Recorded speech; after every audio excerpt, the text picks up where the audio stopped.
Hello साथियों, welcome to कल्प education. आज हम पढ़ेंगे एलसीएम के बारे में। एलसीएम पे किस तरह के क्वेश्चन आते हैं कंपटीशन एग्जाम में, और साथ में एलसीएम को फास्ट तरीके से कैसे निकालें। जैसे कल वर्क एंड टाइम पे जो वीडियो बनाई थी उसमें एलसीएम मैंने एक बेसिक तरीके से बताया था, लेकिन उसका शॉर्टकट तरीका क्या होगी, हम कैलकुलेशन निकाल देंगे। मैथ में कई सारे ऐसे टॉपिक हैं जहाँ एलसीएम निकालने की जरूरत पड़ेगी आपको।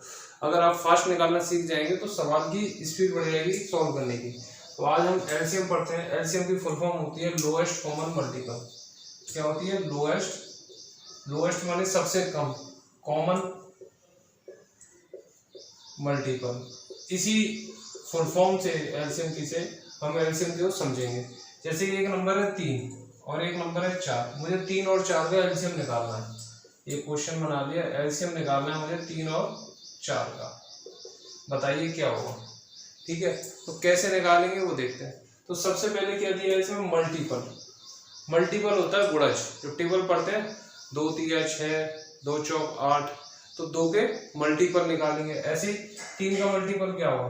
3 का टेबल पढ़ दो, 3 होगा, 6 होगा, 9 होगा, 12 होगा। ठीक है, 3 का टेबल है ना, यानी 3 के क्या है? गुणज है। 3 में गुना करते जाओ, नए नए नंबर से अगला नंबर आ जाएगा। 3 का गुणा 2 से करोगे तो 6 आएगा, 3 से करेंगे तो 9 आएगा। ऐसे 4 के गुणज निकालते हैं। 4, फिर क्या आएगा? 8, फिर 12, फिर क्या आएगा? 16, फिर क्या आएगा? 20। 3 के और निकालने हो तो 15, 18। कितने निकाल सकते हो? अनंत निकाल सकते हो। अनंत, इन्फिनाइट नंबर्स ऑफ फैक्टर्स हो सकते हैं 3 के और 4 के। फैक्टर सॉरी मल्टीपल हो सकते हैं। 3 और 4 के क्या? मल्टीपल। गुणज कितने हो सकते हैं? इन्फिनाइट हो सकते हैं। फैक्टर्स जो होते हैं वो इन्फिनाइट नहीं होते हैं, वो फिक्स्ड होते हैं। देखो कैसे, अभी देखेंगे। 3 है और 4 है, हमारा इसका टारगेट पूरा हो गया, मल्टीपल निकाल दिया। अब बात कर रहा है कॉमन। तो 3 और 4 में वो मल्टीपल देखिए जो कि कॉमन आ रहे हो। 3 में भी मिल जाए, 4 में भी मिल जाए। तो देखिए मुझे कौन सा मिल रहा है। 3 6 9 12, एक 12 इधर मिल गया, एक 12 इधर मिल गया। और देखिए और निकाल के देखते हैं और क्या हो सकते हैं। 18 के बाद 21, 24, 27 हो गया, यहाँ 24 और 28 हो गया। तो आप देखिए 12 के बाद अगला कौन सा मिल रहा है मुझे? 24 भी मिल रहा है। ठीक है, तो कितने कॉमन मल्टीपल मिले मुझे मिले हैं 12 मिला है, 24 मिला है। ठीक है, अगला जो कॉमन मल्टीपल होगा वो इनका ही मल्टीपल होगा अपने आप में। कॉमन मल्टीपल वो कितना होगा बताइए बच्चों?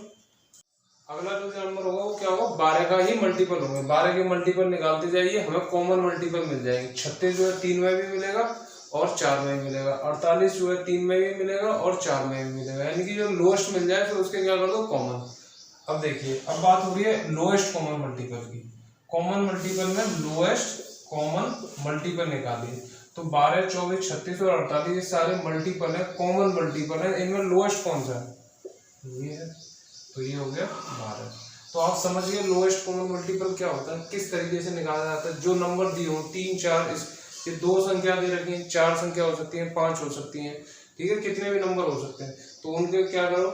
मल्टीपल निकालो, फिर उनमें से कॉमन ले लो। कॉमन के बाद जो सबसे लोएस्ट है उसको ले लो। समझ गए? तो हमने लोएस्ट कॉमन मल्टीपल निकालना सीख गए। और दूसरी बात इससे ये सीख गए कि लोएस्ट के बाद जो अगला नंबर आएगा जो कॉमन होगा मल्टीपल, वो क्या होगा? 12 का ही जस्ट मल्टीपल होगा। तो 12 एकदम 12 12 दूनी 24, 12 3 36, 12 4 48, 12 पंजे 60। ऐसे करके अगर जरूरत पड़ती है किसी सवाल में तो लोएस्ट के मल्टीपल करते जाइए, आपको मिल जाएंगे। तो आप समझ गए एलसीएम निकालो। चलिए, ये हो गया एलसीएम की डेफिनेशन के थ्रू निकालना। अब अगर इसमें 2 मेथड तो ऑफिशियली पढ़ेंगे और 3 मेथड, तीसरा जो मेथड होगा जो भी काम आएगा आपको, जो कि शॉर्टकट तरीका होगा सवालों में एलसीएम निकालने का, वो करते हैं। अब हम मेथड पढ़ रहे हैं पहला, डिवीजन मेथड। डिवीजन मेथड से एलसीएम कैसे निकालना। तो 12 और 16 है, इसका मुझे डिवीजन मेथड से एलसीएम निकालना है। तो कैसे निकालेंगे? तो क्या करते हैं हम, जैसे 12 है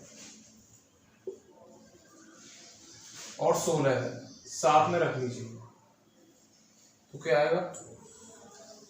छोटे जो इसमें क्या आता है, जो साइड में नंबर लिखते हैं वो कौन सी संख्या होती है? अभाज्य संख्या होती है, प्राइम नंबर होते हैं। जैसे 2 है, सिर्फ 1 से कटेगा और 2 से कटेगा, इसके अलावा किसी से नहीं कटेगा। 2 6 12, 2 8 16, 2 से 2 3 6, 2 6 8, फिर 2 दूनी ये, फिर यानी जब तक 2 नहीं खत्म हो जाएगा इधर का तब तक 2 इसे ही करते रहेंगे। फिर 3 आ गए, 1 1। तो ये क्या आ गया डिवीजन मेथड से। तो कितने 2 है, 1 2 3 4, तो कितना हो गया 2 पे पावर 4 और ये कितना हो गया 3 कितना 1 है, 3 पे पावर 1। तो एलसीएम कितना आएगा 16 3 48, 12 और 16 का क्या आएगा 48। देखो 12 चौक 48 होता है और 16 3 48 होता है। तो 12 और 16 का इस वाले मेथड से एलसीएम क्या आ गया 48 आ गया। एक होता है प्राइम फैक्टराइजेशन मेथड, उसको देखते हैं, वो इसी तरीके का होता है बस थोड़ा सा अंतर आता है उसमें, उसे देख लेते हैं। देखिए अगर मुझे 12 और 16 का ही एलसीएम निकालना है इस मेथड से तो क्या होगा, तो हम क्या करेंगे जो डिवीजन मेथड था उसको इंडिविजुअली लिखेंगे अकेले अकेले। जैसे कि 12 का निकालना है तो 2 6 12, 2 3 और 3 एकम 3, और 16 है 2 चौक 2 8 16, 2 चौक 8, 2 दूनी 4, 2 एकम 2। अब देखो 12 के फैक्टर क्या बने, तो 12 को प्राइम फैक्टराइजेशन, देखो ये 2 और 3 इधर क्या है प्राइम है और इधर भी क्या है प्राइम। प्राइम का मतलब क्या होता है अभाज्य संख्या, और फैक्टराइजेशन का मतलब क्या होता है गुणनखंड। तो 16 के जो गुणनखंड करे हैं वो इस तरह से, 2 भी गुणनखंड है और 3 भी। गुणनखंड क्या होता है जो किसी नंबर को काट सके, जैसे 2 जो है 12 को भी काट सकता है और 3 जो है 12 को काट सकता है, 2 और 3 दोनों काट सकते हैं। तो 2 और 3 12 के क्या हो गए गुणनखंड हो गए।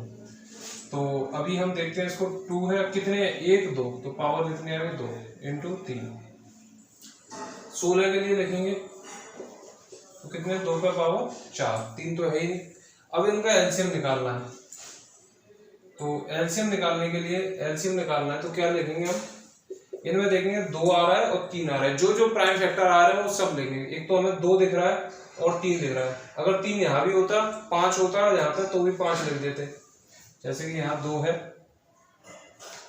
और 3 है, ये 2 ही ऐसे 2 ही प्राइम फैक्टर दिखाई दे रहे हैं इन दोनों में जो कि है।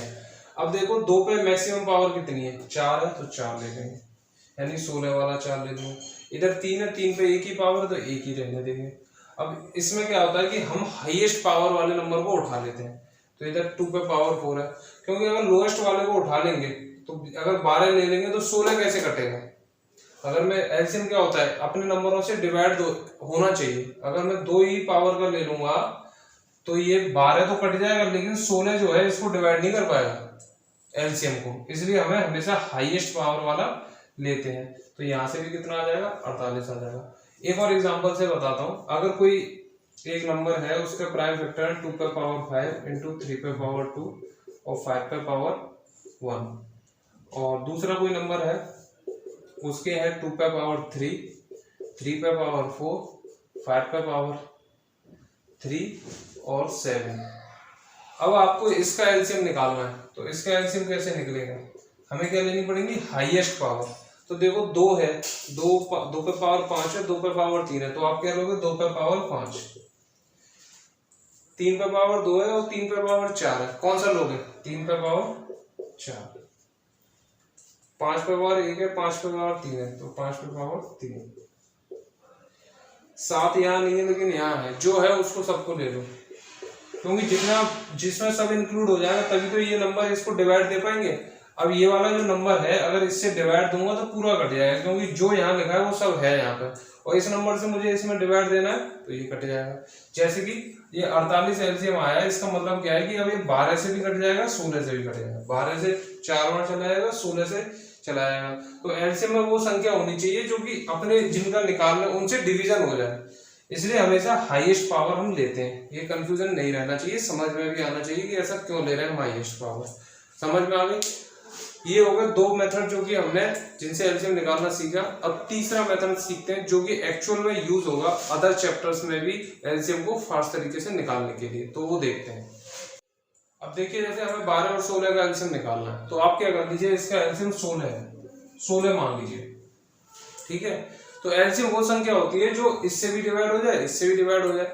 अब 16 से तो डिवाइड हो जाएगी, 12 से डिवाइड नहीं हो रही, क्यों, क्योंकि 12 में क्या होता है 3 चौक 12 होता है, 4 तो इसमें मिल रहा है, 4 चौक 16, तो 12 का 4 तो इसमें मिल रहा है, 3 नहीं मिल रहा। अगर मैं 3 दे दूं तो ये 12 से भी डिवाइड हो जाएगी। अब देखो ये 12 से डिवाइड हो रही है, 4 यहाँ से ले लेगा, 3 यहाँ से ले लेगा, कट जाएगा, हो गया, बचेगा सिर्फ 4। तो एलसीएम निकालने का तरीका क्या होता है, जो बड़ी संख्या है उसको ले लीजिए और फिर देखिए बाकी बची हुई संख्या को काटने के लिए किसकी जरूरत पड़ रही है। जैसे इधर 16 में 4 तो मिल रहा है, 12 का 3 नहीं मिल रहा है, तो उस 3 से गुणा कर दी, तो ये आपको क्या दे देगा, इसका एलसीएम दे देगा। ये इसका एलसीएम हो गया। और कोई देखते हैं आपको, जैसे कि 7 है और आपका ले लीजिए 9 है और आप ले लीजिए 12। 7, 9, 12 का एलसीएम निकालना है, ठीक है। तो आप क्या करिए, 12 वाली संख्या ले लीजिए। 12 क्या होता है, 4 तिया 12 होता है, ठीक है। 12 क्या होता है, 4 तिया 12। अब 7 मिलेगा 12 में, नहीं मिलेगा, तो 7 से मल्टीप्लाई कर दिए। अच्छा अब रह गया 9। 9 क्या होता है, 3 तिया 9, 3 तो 12 में मिल जाएगा। 12 क्या होता है, 3 चौक 12, 3 तो मिल रहा है, लेकिन कितने 3 मिल रहे हैं, एक ही मिल रहा है। लेकिन 9 में कितने 3 है, 2 3 है, तो एक 3 की कमी कर ली, इस 3 से ले लीजिए, मल्टीप्लाई कर दिए। तो जो भी मल्टीप्लाई करके आएगा वो एलसीएम होगा। एलसीएम वो होगा जो भी इससे भी 7 भी उसको डिवाइड कर देगा, रिमाइंडर 0 होगा, 9 भी डिवाइड कर देगा उसको पूरी तरह से, 12 भी कर देगा। एक और देखते हैं, जैसे 48 है और 36 है, 48 है और 36 है, इसका एलसीएम निकालना है फास्ट तरीके से। 48 को आपने एलसीएम मान लिया। 48 क्या होता है, 12 चौक 48 और 36 क्या होता है, 12 तिया 36। तो 12 चौक 48 में 12 तो मिल गया 36 का, 36 12 तिया 36, लेकिन 3 नहीं मिल रहा है। 48 क्या है, 12 चौक 48 और 36 क्या है, 12 तिया 36। तो ये वाला 12 तो यहाँ से आ गया, लेकिन मुझे ये 3 नहीं मिल रहा है इस 48 में जिसको मैंने एलसीएम माना है। तो इस एलसीएम को सही बनाने के लिए मुझे इसमें 3 से मल्टीप्लाई कर दूंगा, तो 12 तिया 36। अब ये 48, अब ये नंबर जो है, ये जो बनकर आया ये 36 से कट जाएगा, क्योंकि इधर 12 भी है और इधर 3 भी है। एक और कर लेते हैं, डाउट नहीं रहना चाहिए, समझ में आना चाहिए अच्छे से। जैसे कि आपने लिया 12 लिया, 20 लिया और 25 लिया। 12, 20, 25 का एलसीएम निकालना है। आपने सबसे बड़ी संख्या को माना 25, कितना होता है 5 × 5। अब 20 क्या होता है, तो देखिए ये 20 है। अब 20 में क्या होता है, 5 चौक 20, 5 तो मिल रहा है 25 में, लेकिन 4 नहीं मिल रहा, तो मैं 4 से मल्टीप्लाई कर दूंगा। 12 क्या होता है, 4 तिया 12, 4 तो है लेकिन 3 नहीं है, तो अब क्या कर दिए, 3 से मल्टीप्लाई कर दिए। तो ये क्या हो गया, इन तीनों का एलसीएम हो गया। समझ गए। तो इस वीडियो में हमने सीखा एलसीएम कैसे निकालते हैं। अगली वीडियो में इसके ऊपर एलसीएम चैप्टर पे जो क्वेश्चंस है वो हम देखेंगे। तब तक के लिए धन्यवाद।